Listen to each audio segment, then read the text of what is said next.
इसके परिवार वालों की तरफ से लगातार इसको रिश्ते वगैरह आ रहे थे जिसमें इसको शादी नहीं करनी थी। एक तेजिंदर करके है, तेजिंदर सिंह और सारांश और लड़की, इन तीनों की बैठ के बात हुई। वहां पे इन लोगों ने प्लान किया कि किस तरीके से जो है अगर हम लोग मतलब बेसिकली ये छोड़ के भाग जाना है। उसके बाद में घटना ये हो गई कि तेजिंदर को उसी टाइम पे दिल्ली की पुलिस उठा के लेके चली गई। मध्य प्रदेश के कटनी में रहने वाली अर्चना तिवारी के मिसिंग होने की कहानी पूरी तरीके से खुलकर सामने आ गई है। अर्चना तिवारी ने कानून की पढ़ाई कर खुद कानून और पुलिस को गुमराह करने के लिए फिल्मी अंदाज में एक कहानी को रचा और उसको अंजाम भी पहुंचाया। अर्चना तिवारी ने भोपाल से लेकर हैदराबाद तक और हैदराबाद से लेकर नेपाल के काठमांडू तक का सफर तय किया और इसी 13 दिन के अंदर पुलिस ने अर्चना तिवारी को तलाशने के लिए 50 से ज़्यादा अलग अलग टीमों का गठन कर 500 से ज़्यादा सीसीटीवी कैमरों को खंगालने का काम किया। कई लोगों को हिरासत में लिया, लेकिन इस पूरी कहानी का मिस्ट्री का खुलासा जिस तरीके से हुआ वो बेहद चौंकाने वाला था, क्योंकि इस पूरे मिसिंग और लापता होने की कहानी खुद अर्चना तिवारी ने रची थी और इसके पीछे जो सबसे बड़ी वजह निकल कर आई वो अर्चना तिवारी पर उसके परिवार का शादी के लिए दबाव डालना था। आखिर कैसे अर्चना तिवारी ने ट्रेन से रहस्यमय तरीके से खुद को लापता बताने के लिए जो स्वांग रचा, उसकी कहानी जानकर आप हैरान हो जाएंगे। अर्चना तिवारी को नेपाल के काठमांडू से बरामद कर भोपाल पहुंची पुलिस ने जो कुछ बताया वो सब कुछ हैरान करने वाला था। आज हम पुलिस की जवानी अर्चना तिवारी के रहस्यमय तरीके से लापता होने की पूरी टाइमलाइन और पूरी खबर आपको बताने का काम करेंगे। नमस्कार, मैं हूं अनुराग श्रीवास्तव और आप देख रहे हैं एमपी डायरी।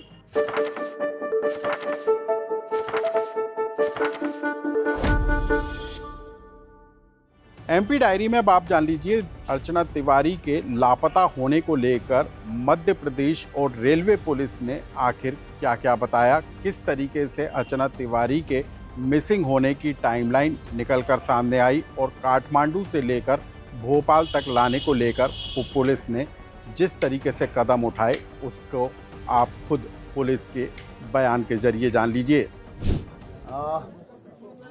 आप सब लोगों को जानकारी, एक सेकंड, आप सब लोगों को जानकारी में है कि 7 और 8 के दरमियान रात्रि जो है इंदौर बिलासपुर ट्रेन के अंदर से एक अर्चना तिवारी नाम की युवती जो B3 AC कोच में थी, वहां से वो लापता हो गई। जब से मिसिंग रिपोर्ट कायम हुई है उसी दिन से हम लोग जो है वो उस लड़की को ढूंढ रहे हैं, मगर उसके बावजूद जो है लगभग 10 से 11-12 दिन तक हम लोगों को वो ढूंढने के बाद में आज फाइनली नेपाल बॉर्डर से लड़की को बरामद किया गया है। मामला कुछ इस प्रकार है कि अर्चना तिवारी नामक लड़की जो है ये कटनी की रहने वाली है। वहाँ से उसने अपना ग्रेजुएशन कंप्लीट किया हुआ है। वहाँ पर ये जो है वो स्टूडेंट छात्रा, नेता छात्रा वगैरह भी रही हुई है NSUI से। उसके बाद में फिर ये 2 साल तक जो है वो जबलपुर में प्रैक्टिस करती थी एडवोकेट की। उसके बाद इंदौर में ये पिछले 1 साल से एडवोकेट की वकालत कर रही थी। इसी दरमियान जो है इसके परिवार वालों की तरफ से लगातार इसको रिश्ते वगैरह आ रहे थे जिसमें इसको शादी नहीं करनी थी। लगभग 3 से 4-5 शादी के प्रपोजल आने के बाद में कुछ इश्यूज हुए, शादियां टूटी या उसको नहीं करना था, उसने ना बोल दिया। एक इंदौर में जो है इसकी दोस्ती हुई सारांश जोगचंद करके है, 26 साल का लड़का है, शुजालपुर का रहने वाला है। ये 1 जनवरी के आसपास में, मतलब 1 जनवरी 2025 के आसपास में उसकी जो है वो उसके साथ में मित्रता हुई है और ट्रेन में ही, इसी सेम ट्रेन में जो है ये उस दिन जा रहे थे और आमने सामने जो है इनका रिजर्वेशन था, तो आमने सामने बैठे हुए थे। ये वकील थी, किसी चीज़ के बारे में बात कर रही थी। सारांश का भी कुछ जो है वो इशू चल रहा था घर पे, तो उस तरीके से उसने उससे बात करना शुरू किया। उसके बाद में बातें जो है वो और भी जो इसके लीगल इश्यूज थे, इसने अपना ड्रोन कंपनी का एक कुछ प्राइवेट लिमिटेड कंपनी बनाने के लिए ये प्रयास कर रहा था इंदौर में, तो उसके लीगल डॉक्यूमेंट को लेकर इन आपस में बातचीत होना शुरू हो गई और उसके बाद में फिर इनकी लगातार बातें शुरू हो गई। जब ये घटना दिनांक जो 7 तारीख है, उसके पहले इसके माता पिता ने और इसके बड़े ताऊ ने जो है वो एक तहसीलदार पटवारी के साथ में इसका रिश्ता फिक्स कर लिया था। उस टाइम पे परिवार के साथ में इसकी लंबी कहासुनी हुई है। उन्होंने कहा कि अब तुम अपनी पढ़ाई वढ़ाई सब छोड़ दो और तत्काल वापस आ जाओ, तुम शादी करके जो है वो तुम्हें जाना ही है। अब की बार जो है वो तुम मना नहीं करोगी और तुम्हारा जो पढ़ाई लिखाई वो कौटिल्य एकेडमी में इंदौर में पढ़ाई लिखाई कर रही थी, लड़की जो है वो साथ में वकालत कर रही थी, तो करियर खत्म करके अब तुम्हें सिर्फ जो है वो शादी करनी है, ये इस तरीके की बातें जब घर में चल रही थी तो उसका काफी बहसबाजी हुई है। लड़की का जो है वो पढ़ने का मूड था और साथ साथ में अभी ये वकालत और सिविल जज की तैयारी करने का मूड था। तो इसने अपने इस दोस्त को, जो सारांश इसका दोस्त था, तो इससे बात करी। 6 तारीख को ये हरदा में एक केस के सिलसिले में गई थी, हरदा के आसपास में, वहीं पे ढाबे पे बैठ के एक तेजिंदर करके है, तेजिंदर सिंह और सारांश और लड़की, इन तीनों की बैठ के बात हुई। वहां पे इन लोगों ने प्लान किया कि किस तरीके से जो है अगर हम लोग मतलब बेसिकली ये छोड़ के भाग जाना है, तब ये भी बात हुई थी कि भाग जाना है तो अभी भाग जाते हैं, तो इतना सब कुछ करने की जरूरत क्या है। मगर उस टाइम पे ये बात हुआ कि ऐसा नहीं, अगर ऐसे करेंगे तो वो पता चल जाएगा। ये जो इंदौर बिलासपुर ट्रेन जा रही है वहां पे हम बैठेंगे, चलती ट्रेन में से अगर चले जाएंगे तो बहुत सारी हो सकता है कि मिसिंग पर्सन रिपोर्ट कायम होगा। मिसिंग, क्योंकि वो खुद भी एडवोकेट थी, वो ये जानती थी कि भाई जीआरपी में मामला कायम होगा और वहां पर बहुत ज्यादा ये मिसिंग पर्सन वगैरह जो है वो ऐसे होते रहते हैं, तो हो सकता है कि वो मामला जो है वो ऐसे ही निकल जाए और उसके बाद में हम लोग जो है वो अपनी अलग आइडेंटिटी से अपनी अगली लाइफ स्टार्ट कर, मतलब मैं अपनी अगली लाइफ स्टार्ट कर लूंगी। इस तरीके से इन लोगों ने प्लान बनाया। तेजिंदर जो है ये एक गाड़ी चलाने वाला ड्राइवर था, ये इसके संपर्क में जो है वो पिछले लगभग 3-4 महीने से आया हुआ था। तेजिंदर जो है वो सारांश के थ्रू इसके संपर्क में आया था। ये कहीं पे भी जाना जाती थी, माहेश्वर या बाकी जब जगहों पे, तो ये तेजिंदर के साथ में ही जाती थी, तो तब से इसको जानती थी।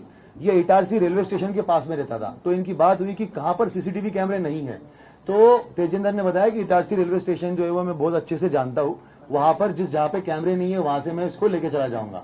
तो ये डिसाइड हुआ कि ये इंदौर से बैठेगी। उसके बाद में फिर जब ये ट्रेन में बैठी है तो इसने सारांश को फोन किया है। कपड़े जो है वो सारांश शुजालपुर में रहने वाला है सारांश, और इंदौर में अप डाउन करता है, वहां से ये कपड़े खरीद के लेके आया उसके। ये एक अपनी XUV 700 XUV गाड़ी से जो है वो बाय रोड वहां पे इटारसी तक आया और नर्मदापुरम तक आया। नर्मदापुरम में इसको तेजिंदर मिला, तेजिंदर के साथ में इसने उसको कपड़े दिए। तेजिंदर जो है वो नर्मदापुरम में ट्रेन में बैठा हुआ है। ट्रेन में बैठने के बाद में इसने लड़की को कपड़े दिए। उसके बाद में जो सारांश है ये लड़का पहुंचा इटारसी बाय रोड। उसके बाद लड़की ने जो है वो अंदर ही अंदर कपड़े वपड़े चेंज किए ताकि उसको कोई पहचान ना सके। उसके बाद में ये A2 B3 कोच में ये थी, मगर ये A2 कोच से अलग से बाहर निकली इटारसी में। इटारसी में ऐसे बाहर निकली कि क्योंकि तेजिंदर को पूरा पता था कि कैमरे का सिस्टम कहाँ पे है और कहाँ पे नहीं है, तो आउटर एरिया में इसने जो है वो लड़की को उतारा और वहां से उसको लेके चला गया।